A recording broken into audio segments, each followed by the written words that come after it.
जय हिंद प्यारे बच्चों। देखिए प्यारे बच्चों, आज की इस वीडियो में हम लोग अर्थशास्त्र यानी कि इकोनॉमिक्स के पहले चैप्टर अर्थव्यवस्था एवं इसके विकास का इतिहास से रिलेटेड जितने भी महत्वपूर्ण ऑब्जेक्टिव प्रश्न बन रहे हैं सभी को इस वीडियो में हम लोग देखने वाले हैं। एक बात और जान लीजिए प्यारे बच्चों, ये जितने भी ऑब्जेक्टिव प्रश्न है ये टारगेट का जो ऑब्जेक्टिव बुक आता है आशीष पब्लिकेशन का उसी का है। तो हम लोग जो है आज चैप्टर नंबर फर्स्ट का जो है पूरा टारगेट का ऑब्जेक्टिव बुक में जितने भी ऑब्जेक्टिव क्वेश्चन दिए हैं सभी को खत्म करने वाले हैं। तो वीडियो काफी कमाल का होने वाला है, वीडियो को पूरा अंत तक जरूर देखिएगा, आपको मजा आने वाला है। प्रश्न पहला की ओर हम लोग चल रहे हैं, कह रहा है इनमें किसको जो है प्राथमिक क्षेत्र भी कहा जाता है। देखिए प्रश्न पे रखो 14 में, 17 में, 18 में, 19 में, 21 में, 22 में, तो ये 6 बार प्रश्न आपके फाइनल बोर्ड परीक्षा में पूछा गया है। तो ये प्रश्न जो है बहुत महत्वपूर्ण हो जाता है प्यारे बच्चों आपके परीक्षाओं के दृष्टिकोण से। तो याद रखिएगा प्राथमिक क्षेत्र किसे कहा जाता है प्यारे बच्चों, तो कृषि क्षेत्र को जो है प्राथमिक क्षेत्र कहा जाता है। समझ में आ गया। चलिए प्रश्न 2 की ओर चलते हैं, इनमें कौन से देश में मिश्रित अर्थव्यवस्था है। ये प्रश्न भी देखिए काफी महत्वपूर्ण है, 14 में, 17 में, 18 में, 19 में 4 बार पूछा गया आपके फाइनल बोर्ड परीक्षा में। तो याद रखना है ऐसे प्रश्नों को, कौन से देश में जो है मिश्रित अर्थव्यवस्था है प्यारे बच्चों, तो याद रखना है भारत में जो है मिश्रित अर्थव्यवस्था है। समझ में आ गया। प्रश्न 3 की ओर हम लोग चल रहे हैं, क्या कह रहे हैं भारत में योजना आयोग का गठन कब हुआ। ये प्रश्न भी काफी महत्वपूर्ण है, देखिए 11 में, 17 में, 19 में, 21 में, 23 में 4 बार पूछा गया है। तो ऐसे प्रश्नों को आपको हमेशा याद रखना है प्यारे बच्चों, तो क्योंकि यह प्रश्न जो है बार बार रिपीट होकर पूछा जाता है। तो भारत में योजना आयोग का गठन कब हुआ था, तो याद रखिएगा प्यारे बच्चों 15 मार्च 1950 को। कब हुआ था, 15 मार्च 1950 को, याद रखना आपको। समझ में आ गया। प्रश्न 4 कह रहा है जिस देश का राष्ट्रीय आय अधिक होता है वह देश कहलाता है। क्या कहलाता है प्यारे बच्चों, तो याद रखिएगा विकसित कहलाता है, विकसित देश कहलाता है।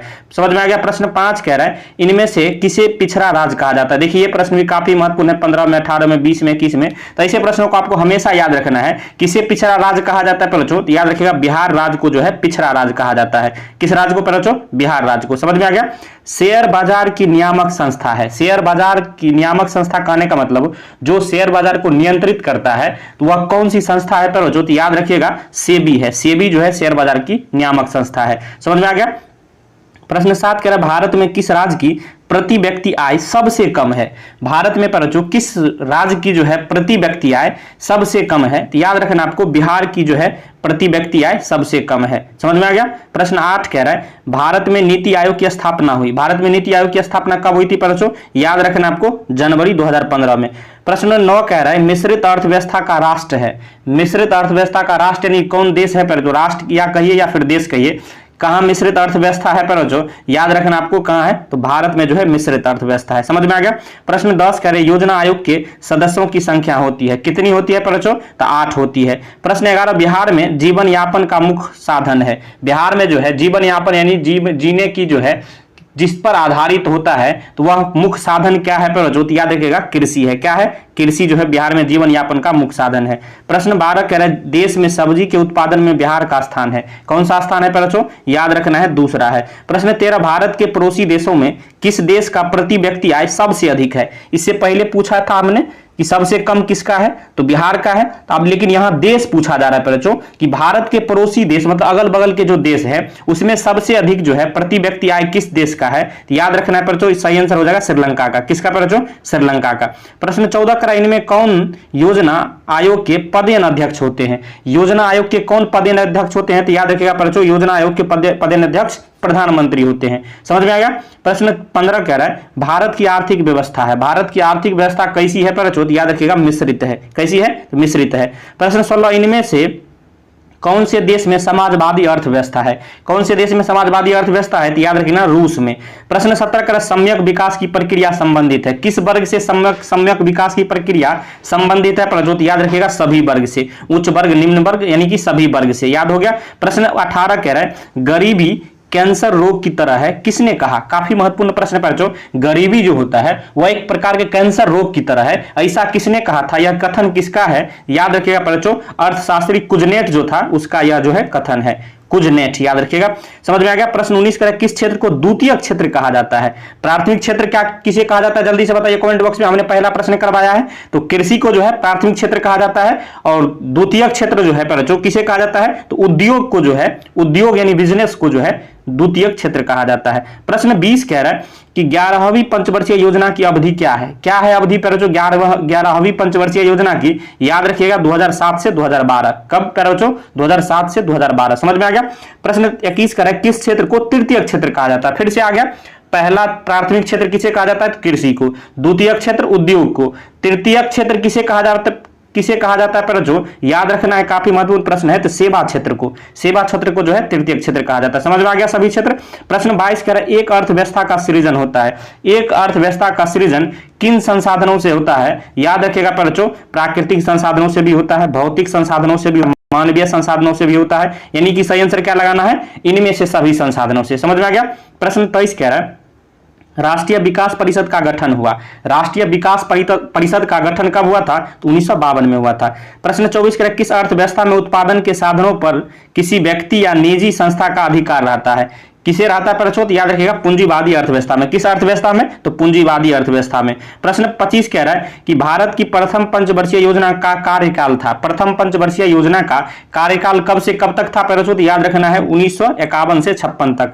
प्रश्न 26 कह रहा है आर्थिक संरचना का एक मुख्य अंग है। आर्थिक संरचना का क्या एक मुख्य अंग है पर याद रखिएगा यातायात एवं संचार। प्रश्न 27 की ओर हम लोग चल रहे हैं। क्या कह रहा है कि आर्थिक क्रियाओं का उद्देश्य होता है। आर्थिक क्रियाओं का क्या उद्देश्य होता है? याद रखिएगा बच्चों जीविकोपार्जन होता है। क्या उद्देश्य होता है? जीविकोपार्जन। प्रश्न 28 कह रहा है पशुपालन एवं मत्स्य पालन किस क्षेत्र का अंग है? किस क्षेत्र का अंग है? तो याद रखिएगा प्राथमिक क्षेत्र का, क्योंकि यह कृषि से रिलेटेड है। प्रश्न 29 कह रहा है निम्नांकित में कौन सामाजिक संरचना का अंग है? कौन हो जाएगा पर याद रखिएगा यहां जो है उपर्युक्त सभी जो है प्राथमिक संरचना सामाजिक संरचना का अंग हो जाएगा, क्योंकि शिक्षा एवं प्रशिक्षण भी, स्वास्थ्य सेवाएं भी और आवास भी। यानी इसका सही आंसर ऑप्शन डी लगाना है। समझ में आ गया। प्रश्न 30 कह रहा है सामान्यतः किसी देश के विकास का स्तर किस आधार पर निर्धारित किया जाता है?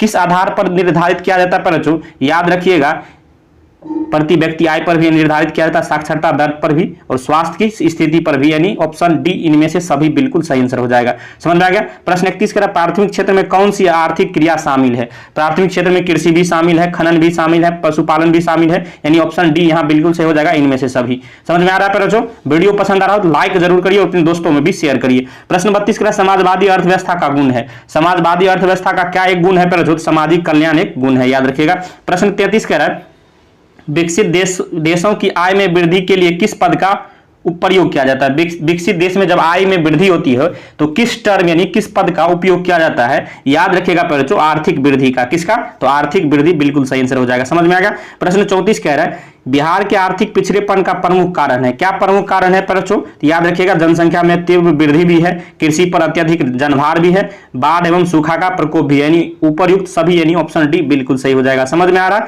प्रश्न जो है 35 कह रहा है आर्थिक विकास की माप के लिए सबसे उपयुक्त सूचकांक क्या है?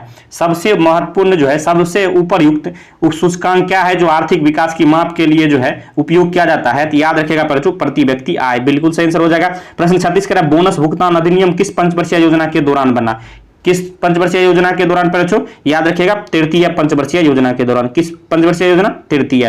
प्रश्न 37 कह रहा है निम्नांकित में कौन सा देश विकसित अर्थव्यवस्था का उदाहरण है? कौन हो जाएगा? याद रखिएगा अमेरिका जो है विकसित अर्थव्यवस्था का उदाहरण है। प्रश्न 38 कह रहा है विश्व पर्यावरण एवं विकास आयोग की स्थापना हुई कब हुई थी पर याद रखिएगा 1983 में। प्रश्न 39 आर्थिक समृद्धि का संबंध है किससे है पर याद रखिएगा ये जो है दीर्घकाल से संबंधित है। प्रश्न 40 कह रहा है आर्थिक विकास का गैर आर्थिक कारक कौन है? आर्थिक विकास का जो है गैर आर्थिक कारक कौन है पर याद रखिएगा सामाजिक संस्थाएं। समझ में आ रहा है। प्रश्न जो है 41 कह रहा है जीवन की भौतिक गुणवत्ता का सूचक है। कौन जीवन की भौतिक गुणवत्ता का सूचक है पर याद रखिएगा यहाँ जीवन प्रतिस्पर्धा भी है, शिशु मृत्यु दर भी है, मौलिक साक्षरता भी है। यानी ऑप्शन डी एस इनमें से सभी जो है सही आंसर हो जाएगा। प्रश्न 42 कह रहा है आर्थिक विकास संबंधित है किससे संबंधित है पर याद रखिएगा परिणात्मक परिवर्तन एवं गुणात्मक परिवर्तन दोनों से। यानी ऑप्शन सी ए और बी दोनों बिल्कुल राइट हो जाएगा। समझ में आ रहा। प्रश्न 43 कह रहा है एक समाजवादी अर्थव्यवस्था में सर्वाधिक बल किस पर दिया जाता है? याद रखना है पर किस पर दिया जाता है? तो लोक कल्याण पर दिया जाता है। प्रश्न 44 भारतीय योजना आयोग के प्रथम अध्यक्ष कौन थे? काफी महत्वपूर्ण प्रश्न है पर याद रखिएगा पंडित जवाहरलाल नेहरू थे। कौन थे? पंडित जवाहरलाल नेहरू। प्रश्न 45 कह रहा है निम्न में से कौन आर्थिक आधारभूत संरचना का घटक है पर याद रखिएगा कौन हो जाएगा? तो वित्त जो है यहाँ बिल्कुल सही आंसर हो जाएगा। प्रश्न 46 अर्थव्यवस्था के किस क्षेत्र से हरित क्रांति संबंधित है? हरित क्रांति जो है किस क्षेत्र से संबंधित है पर याद रखिएगा प्राथमिक क्षेत्र से संबंधित। प्रश्न जो है 47 कह रहा है ऑपरेशन फ्लड क्या है? ऑपरेशन फ्लड क्या है पर तो याद रखिएगा डेयरी विकास है। क्या है? डेयरी विकास है। प्रश्न 48 ब्रंटलैंड आयोग संबंधित है। ब्रंटलैंड आयोग किससे संबंधित है? याद रखिएगा बच्चों सतत विकास से संबंधित है। प्रश्न जो है 49 कह रहा है प्रथम राष्ट्रीय मानव विकास रिपोर्ट किस प्रधानमंत्री के कार्यकाल में जारी हुई थी? याद रखिएगा बच्चों सही आंसर क्या हो जाएगा? अटल बिहारी वाजपेयी जी के कार्यकाल में। प्रश्न 50 कह रहा है निम्न में से कौन गैर आर्थिक आधारभूत संरचना का अंग है? याद रखिएगा बच्चों शिक्षा जो है गैर आर्थिक आधारभूत संरचना का अंग है।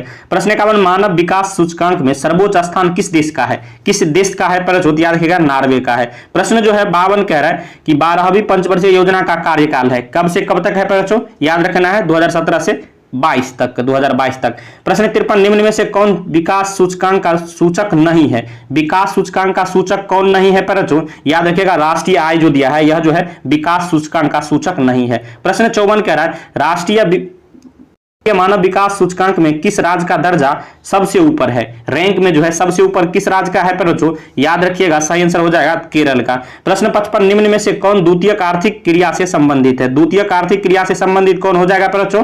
जल्दी से बताइए। तो उद्योग जो है द्वितीयक क्रिया से संबंधित है। प्रश्न जो है 56 कह रहा है कि समाज की सभी आर्थिक क्रियाओं का योग क्या कहलाता है? क्या कहलाता है बच्चों? याद रखिएगा अर्थव्यवस्था कहलाता है। प्रश्न 57 बिहार के विकास के बिना भारत का विकास संभव नहीं है, यह कथन किसका है? काफी महत्वपूर्ण प्रश्न है बच्चों। यह कथन जो है एपीजे अब्दुल कलाम जी का है, याद रखिएगा। प्रश्न 58 कह रहा है कृषि का विकास करना किस पंचवर्षीय योजना का मुख्य उद्देश्य था? कृषि का विकास करना किस पंचवर्षीय योजना का मुख्य उद्देश्य था बच्चों? याद रखना है पहली पंचवर्षीय योजना का।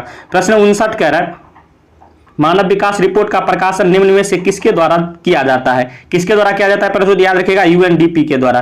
प्रश्न 60 भारत की सर्वाधिक प्रति व्यक्ति आय वाला राज्य कौन है? सर्वाधिक आय वाला राज्य कौन है प्रति व्यक्ति बच्चों? याद रखना है गोवा है। कौन है? गोवा है, याद रखिएगा। प्रश्न जो है 61 कह रहा है कि गरीबी रेखा निर्धारण का कैलोरी मापदंड किसने दिया था? किसने दिया था बच्चों? याद रखिएगा योजना आयोग ने दिया था। कौन दिया था? योजना आयोग। प्रश्न 62 भूमि का पारिश्रमिक क्या कहलाता है? भूमि का जो है पारिश्रमिक क्या कहलाता है? पहले तो याद रखिएगा लगान कहलाता है। क्या कहलाता है? याद रखिएगा लगान कहलाता है। तो चलिए अब हम लोग जो है 63 प्रश्न की ओर चलते हैं। क्या कह रहा है बच्चों? कह रहा है कि योजना आयोग का गठन कब हुआ? बच्चों ये बताना है योजना आयोग का गठन कब हुआ था। याद रखिएगा बच्चों 1950 ईस्वी में। कब हुआ था? 1950 ईस्वी में। समझ में आ गया। प्रश्न 64 भारत की पहली मानव विकास रिपोर्ट कब जारी की गई? कब की गई थी बच्चों? याद रखिएगा अप्रैल 2002 में।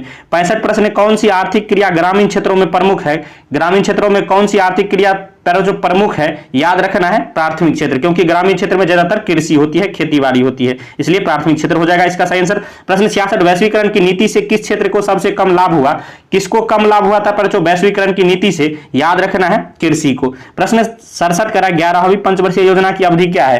प्रश्न रिपीटेड है बच्चों, याद रखिएगा 2007 से 2012 जो है इसका अवधि है। प्रश्न जो है 68 कह रहा है गैस और बिजली उत्पादन को किस क्षेत्र में रखते हैं? किस क्षेत्र में रखते हैं बच्चों? याद रखिएगा इसे द्वितीयक क्षेत्र में रखते हैं। प्रश्न 69 भारत की पहली मानव विकास रिपोर्ट किसने तैयार की थी? किसने तैयार की थी बच्चों? याद रखिएगा योजना आयोग ने। प्रश्न जो है 70 कह रहा है द्वितीयक क्षेत्र ...